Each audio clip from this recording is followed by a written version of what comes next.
Hello everyone, I'm here to share some important news in the data protection space with significant implications for data transfers between Brazil and the European Union. By the end of January, an important milestone for data protection was reached. The European Union published its own adequacy decision for Brazil under Article 45 of the GDPR, formally recognizing that Brazil ensures a level of personal data protection essentially equivalent to the European standard. At the same time, and in a reciprocal move, Brazil published its own adequacy decision recognizing the European Union as adequate under the Brazilian General Data Protection Law, the LGPD. So why does this matter?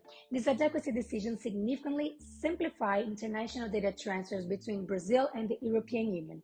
From now on, personal data can flow between these two jurisdictions without the need for additional transfer mechanisms such as standard contractual clauses or other safeguards typically required for non-adequate countries. So in practical terms, this reduces regulatory complexity, lowers operational costs, and mitigates legal risks for organizations that transfer personal data between Brazil and the EU. What changes in practice?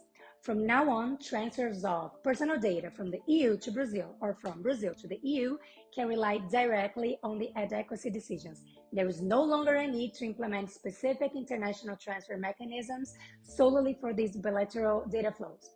However, it is important to emphasize that this regulatory advance does not eliminate all compliance obligations.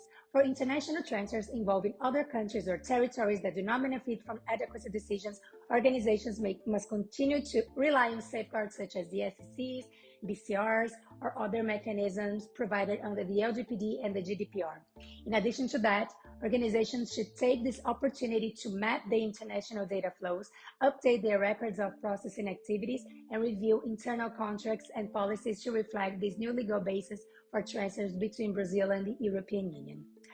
Finally, controllers must also update the information made available on their websites, publishing a document in Portuguese, written in simple, clear, and accessible language, and containing at least the minimum content required by the relevant Brazilian regulation.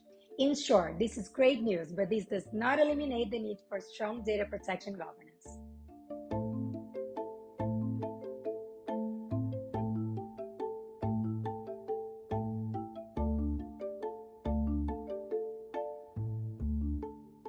The Brazilian adequacy decision is good news for any organization subject to the GDPR and transferring personal data to Brazil.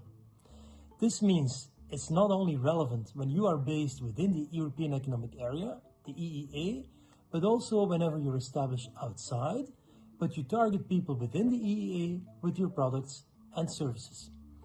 And transferring personal data doesn't only mean actively sending them over to Brazil, but also allowing access by someone in Brazil to data stored within the EEA. For example, because you rely on an IT support team. And the consequences are simplification, because from now on, for future transfers, you no longer need to sign standard contractual clauses, you no longer need to have in place transfer impact assessments. And when it comes to your ROPA, your record of processing activities, you can simply mention that any of these transfers happen under the adequacy regime.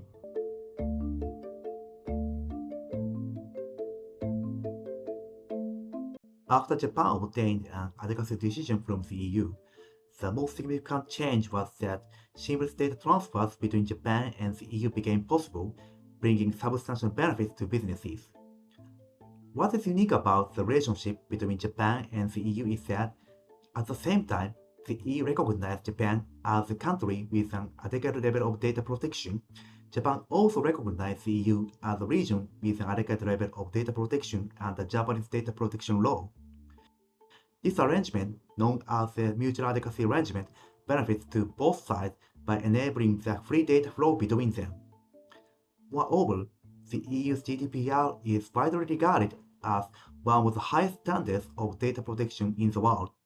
Therefore, receiving an adequacy decision from the EU has also served to demonstrate internationally the high standards of Japan's data protection legal framework.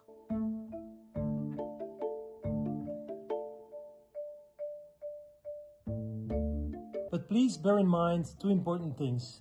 Check whether your data recipient in Brazil doesn't go on transferring personal data to non-adequate countries, because in that case, you'll want to make sure that the onward transfers are covered by transfer mechanisms to protect the data.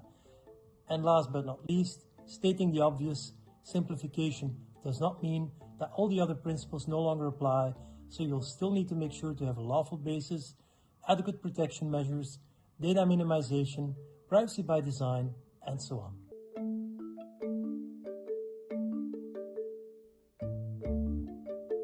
After receiving an adequacy decision from the EU, Japan has amended its data protection law on multiple times.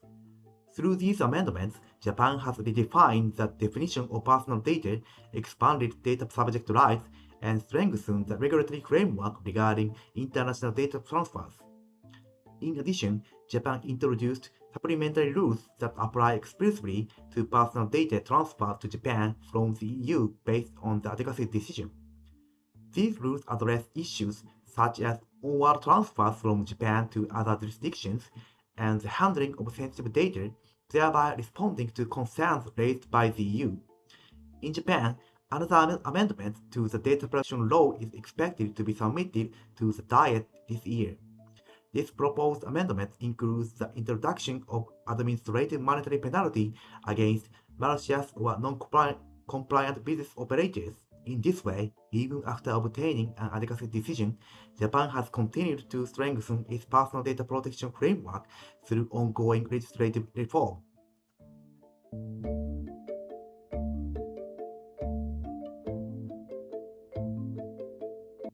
For Brazil to preserve its adequacy over the long term, it is essential to ensure effective enforcement and to maintain continuous dialogue with the EU.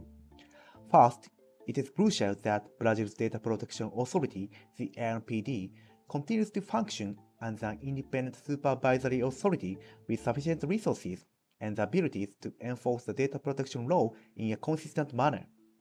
When reviewing the adequacy, the European Commission looks very closely not only at the legal framework, but also at how that framework is applied and enforced in practice.